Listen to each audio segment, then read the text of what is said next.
Hello, my name is Tamika Lopez, and this is my very first YouTube video. And I have decided, after a lot of going back and forth and deciding if I should, if I shouldn't, should I, shouldn't I, share my abortion story.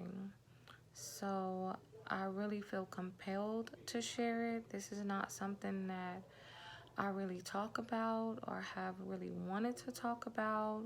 As a matter of fact, there's a lot of people close to me who don't even know that I've had an abortion.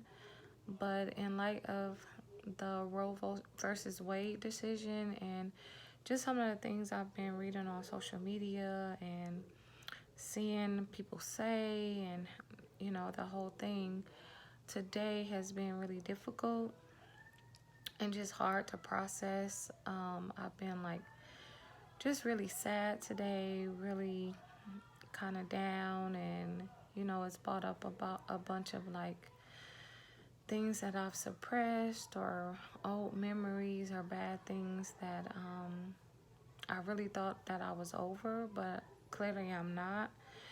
And hopefully talking about this will help someone else who has had an abortion and maybe is really having a hard time dealing with everything that they're seeing or hearing after not talking about it or dealing with it for a long time. Or hopefully for someone who doesn't agree with abortion, and hopefully just show a little bit more grace and compassion and understanding to those of us who have, because everything is not so black and white and so easy to just like, oh, well, all you had to do was, or if they had just, it's not always, that's not always the case. And a lot of things can be much easier said than done. So I'm going to share in the hopes that maybe it'll help someone, and it may even be helping me just to talk about it. But I do know that today has been really tough, and I hope that with sharing, someone else going through a tough time or tough day can hopefully know that they're not alone. And yeah, so a little bit about me. My name is Tamika Lopez. I am 43. Am I 43? I might be 44. I don't know. After a certain age, you forget. But I'm in my 40s.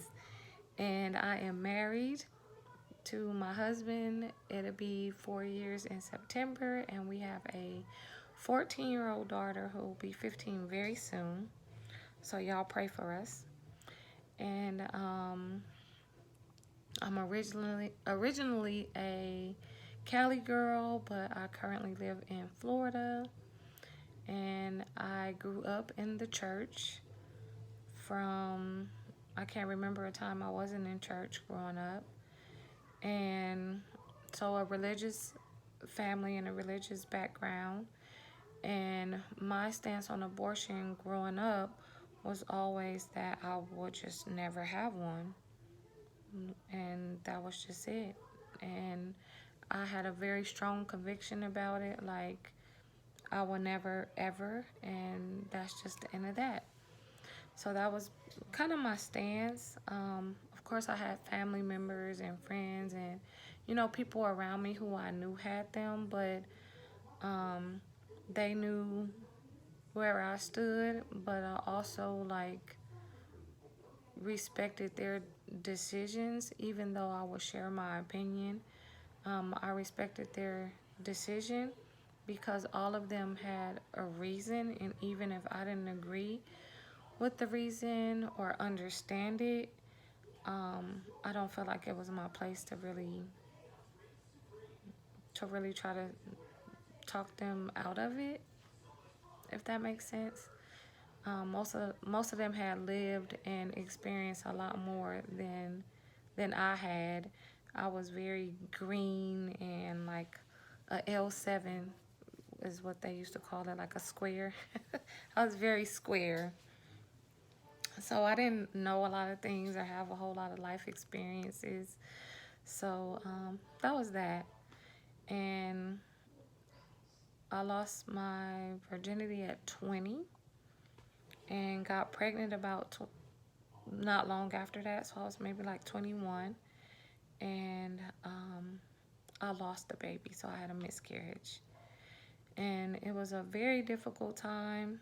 A very tough time in my life because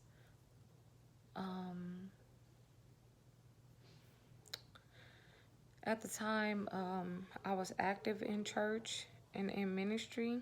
I got pregnant while I was active in the church and in ministry. And I had to go to my pastor and, you know, tell him, like, hey, I'm pregnant.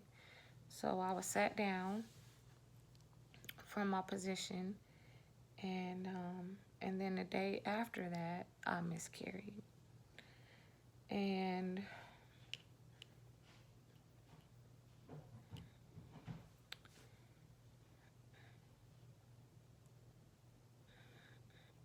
I don't even know what else to say. I miscarried. And it was tough. It was painful. You know, I mourned and grieved the loss of the child for a long time. And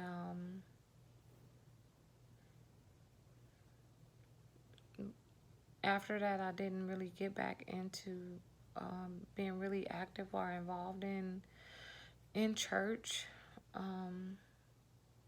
I just kind of did my own thing. And I was in that relationship for on and off for about 7 years, almost 8. And after that, kind of just like decided to be single, you know, focus on work and get my own place and things like that. Wasn't really looking for a relationship after that or anything serious. Just kind of like, again, just doing my own thing. And then around 2000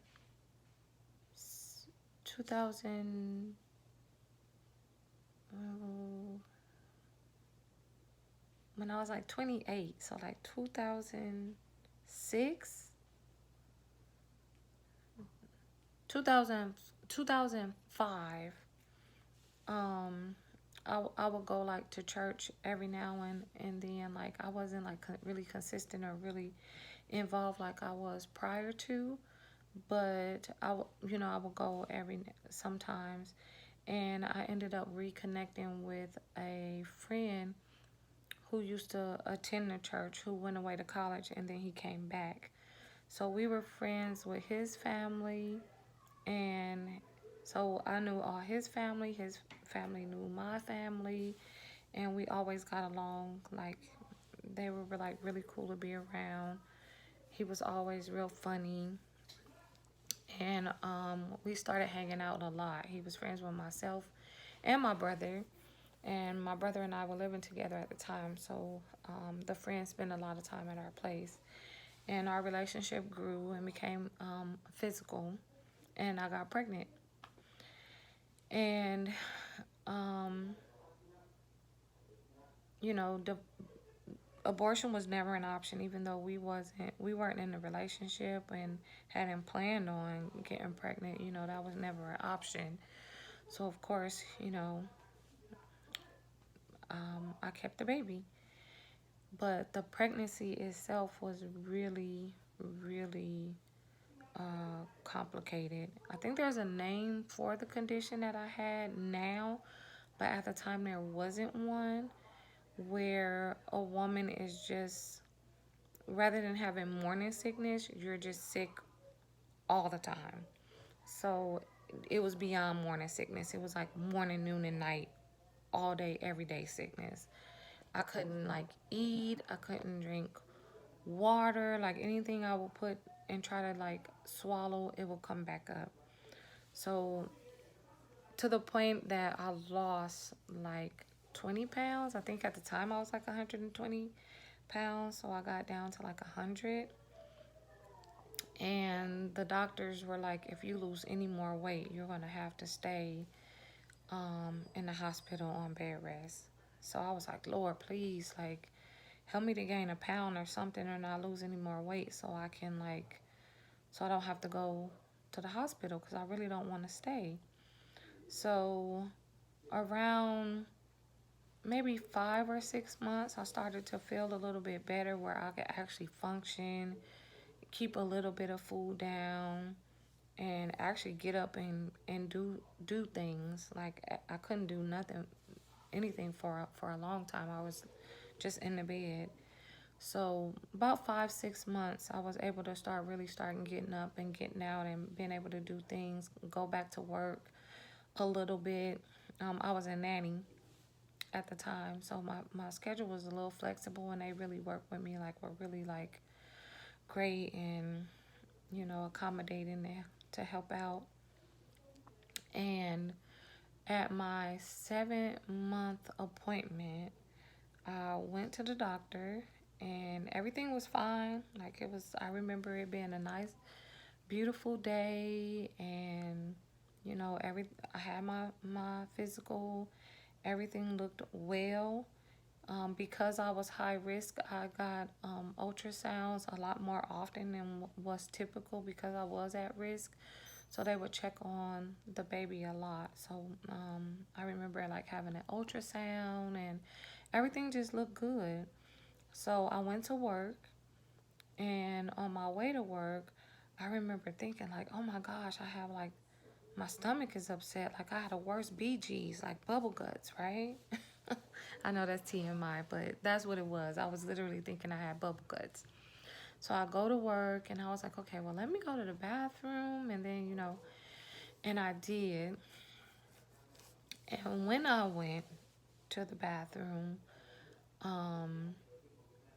there was just blood, like a lot of blood, like blood everywhere. And I just instantly like panicked, and like, was like hyperventilating, and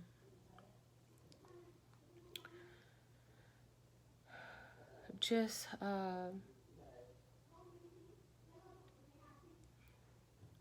kind of like having a flashback of the miscarriage. And I was just like, not again, not again. And I just remember like not being able to like even speak, or really, I don't know, it was a lot. It was a lot. And at the time, I was at work by myself. Everybody was out. And I go upstairs, to figure out what to do. Like, I couldn't drive. And someone came home right at the moment that I came upstairs. And I'm like trying to tell them, like, I'm hemorrhaging, I'm bleeding. And I couldn't get it out. I couldn't just say, like, I couldn't get it out. And finally, she saw, and she rushed me to the hospital. And on the way to the hospital, I remember like sitting in the car, and I called my mom, I called my daughter's dad, and told them what was happening. And at one point, like, there was so much blood, and it felt so big that I thought it was my daughter. So I kind of like help myself up in the seat, like, to not sit down, because I'm like, and I'm telling the person who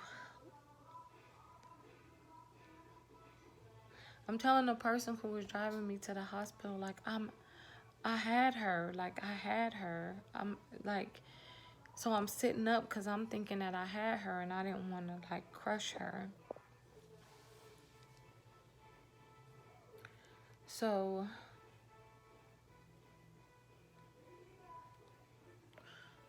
we get to the hospital and they take me in right away, and of course they check my daughter's heartbeat and all that, and they were like, right away we got to take her because she's like barely have a heartbeat. So I had an emergency C-section, and I was told I had like blood transfusions. We both did, and some other things to keep us alive because we lost a lot of blood. I didn't really remember anything. I just remember coming to and being told I had my daughter. And I didn't see her until 3 days later because I was recovering. So I stayed in the hospital for about 3 weeks. And she stayed in the hospital 3 months. And the day I had to go home was like the worst day of my life. One of the worst days of my life, because I didn't want to leave her. Like, to do what? What am I gonna leave to do? Like, sit at home and do what? Like, it just didn't make sense to me to go home. I'm like, no, I came in the hospital to have my baby. She's here. I need to be here with her. So, for a while, for months, I spent like all of my time at the hospital. I would just go home, shower, change, and then go back. And I knew when the shifts would change, so I would just go shower and things like that and go back. And then, of course, sometimes my mom would come and try to like send me home to rest and things like that. But it was just really tough. I couldn't work because, again, I'm a nanny. But how can I go to work and take care of other people's kids when my daughter needed me? And she's literally in the NICU, in the incubator, clinging to life. So it just didn't sit right with me. So I was just there like all the time. And that was a whole nother journey and another hurdle in itself. Because, anytime we thought she was making progress, something would happen. She ended up getting a rare infection at one point.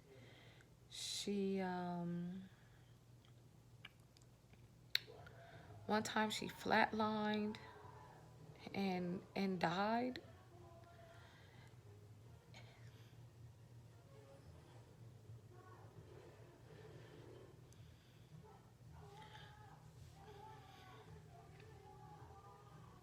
She flatlined and she died, and like, I saw it. I was there. And thank God my mom was there at the time, because my mom like helped me get through it, because I just remember thinking like, I can't do this. I can't see her like this. And there's nothing you can do. Literally nothing. There's nothing you can do. You just stand there and you watch and you wait. So yeah, it was just a difficult time. She was born 2 pounds, 5 ounces. And then finally in September, she was able to come home. So her original due date was September, but she was born in July. So she came home September, like later in September. And at the time she came home, she was 5 pounds. And that was just great. But when she got home, like, everything wasn't over. She had like occupational therapy and physical therapy, and they wanted to test her like sensory skills and fine motor skills. And so she had appointment after appointment after appointment. So I didn't go back to work because that became my job. My job was like managing and maintaining her appointments and making sure she got where she needed to go for all of her follow-ups and things like that. And then when those appointments started to slow down, I would work part-time jobs, but only jobs where I was able to take her with me. And then finally, when she was like 1.5, I started looking for work. And then I ended up getting hired to be an administrative assistant at a hospital. Actually, at the hospital where I had her at Cedars-Sinai. And then I found out I was pregnant. And I knew I was pregnant because I was sick, just like I was when I was pregnant before. So I kind of knew even before, like, I took a pregnancy test that I was pregnant. And the first thing I thought about was like, oh my God, not this again. Like, I'm just now getting to the point where I'm back on my feet. You know, my daughter's doing well. I just got a job, and I don't want to die.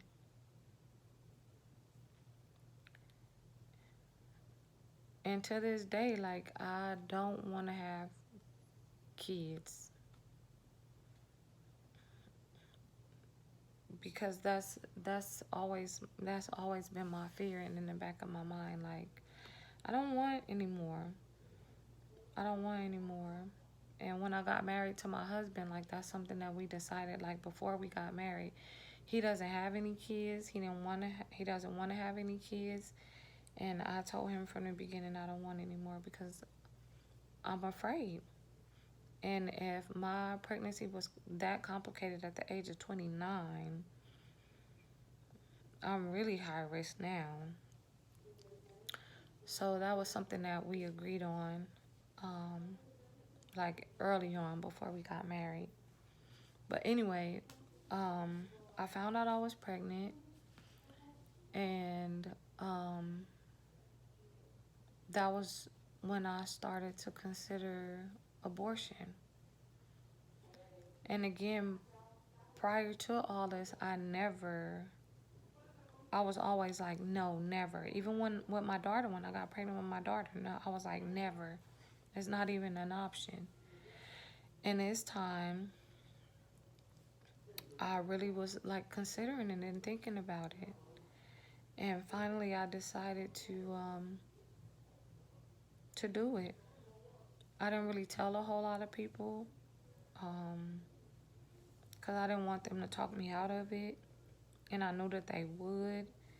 And I knew that I would probably consider or change my mind because I didn't really want to do it. But at the same time, I think my driving force was fear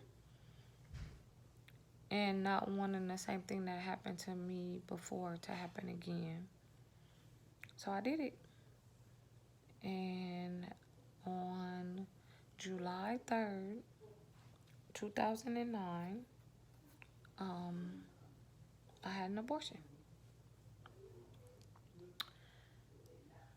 And the reason why I remember the date is because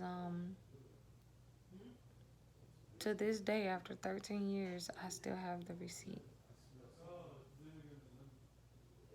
And I won't throw it away.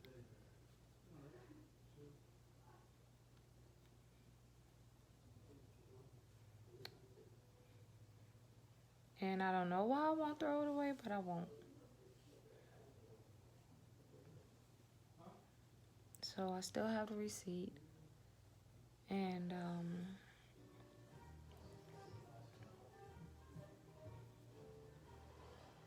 I also remember because it was 3 days before my daughter turned 2. And I remember at her birthday party, her second birthday party, like, going to her party and, like, you know, wearing a smile on my face and, like, acting like everything was fine and everything was great. But really on the inside, like, I was struggling and I was broken and I was, like, just not okay. But nobody knew. Her dad knew, but mostly everybody else didn't know. And for a real long time, like, it was difficult to forgive myself. Um, and I know, like, I know, I know what to do. Like, I know to pray, or I knew to pray. I knew to, like, ask forgiveness, but I didn't feel worthy of forgiveness. Yeah, I didn't feel worthy of forgiveness. And it got to the point where it was just really eating me up inside. Like,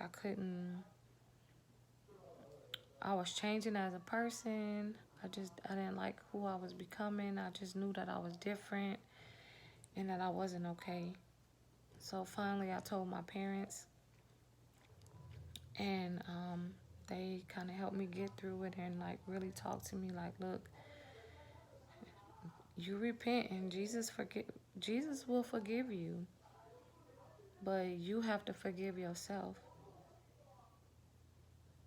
And that's the difficult part. The difficult part is forgiving yourself and feeling like you're worthy of forgiveness. That's the hard part. So, like I said, it's been 13 years, and today has been tough because this is normally not something I talk about, not something that I want to revisit, not something that I'm proud of, but it's a part of my life and it's a part of my story, and everybody has a story. And whether whoever's watching this agree or disagrees, doesn't really matter. It's my story, and um, Jesus has forgiven me. I've forgiven myself, but at the same time, this is something that will never go like go away, and not something that I would ever be proud of, or not something that I celebrate. It's not something that doesn't affect me, that I don't mourn or think about what could have been. Like, and I feel like the narrative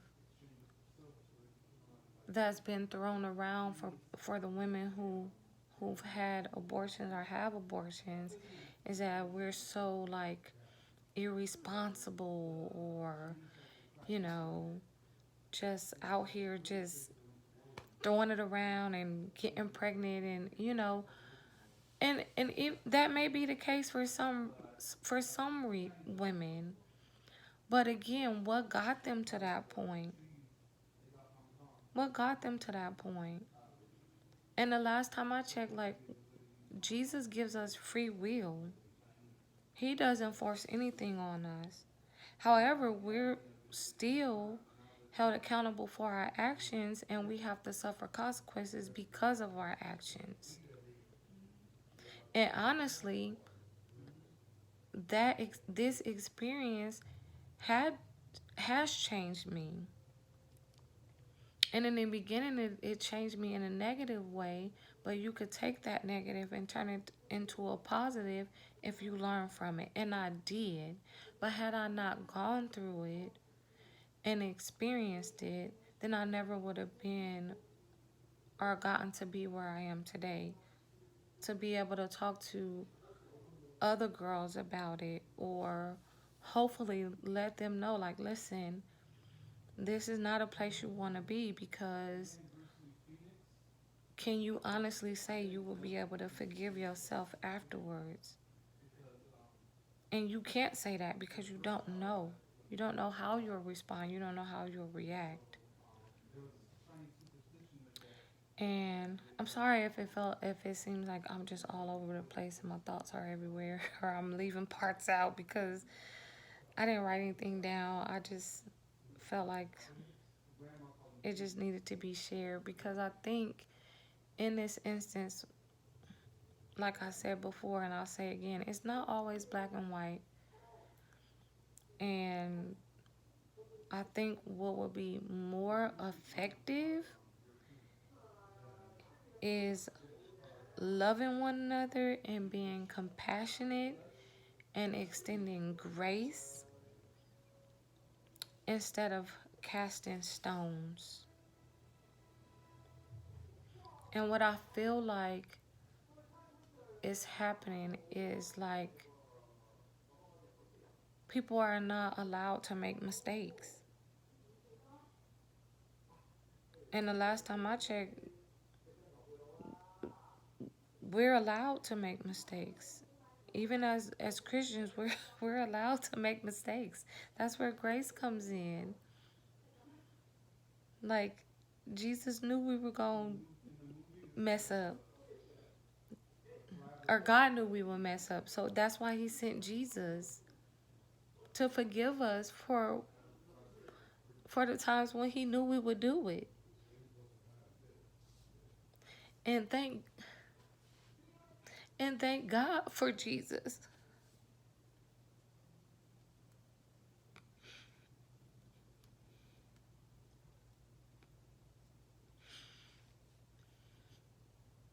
Thank God for Jesus. Because if we depended on men or man to forgive us for mistakes we made or things we've done, we would be in trouble. We would be in trouble. So, I don't know. I hope that if you're feeling like sad or not worthy or all the feelings or whatever it is today because of this issue or whatever the case, you're not alone.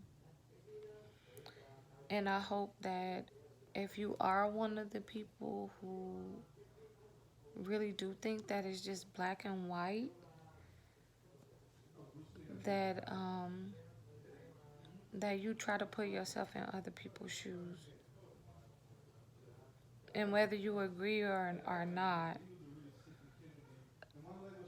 life happens and life throws us some situations and some curveballs where you just have to maneuver and make the adjustment. And sometimes those adjustments and maneuvers cause you to make decisions and do things that you never thought you would. Just keep living. Like, how many times when we were younger and, you know, we would look at our parents or say certain things about our parents and they would do certain things. We would be like, oh, I would never. When I get older, I'm not going to do that. Oh, my God, when I get older, why did they do that? I would never. And then we grow up and we find, like, whoa, we were so off. And we do it without even recognizing it. There's so many things, like, I would say that I would never do that my parents did. And I do it all the time. All the time. So that's my story. I'm glad I made it through this video.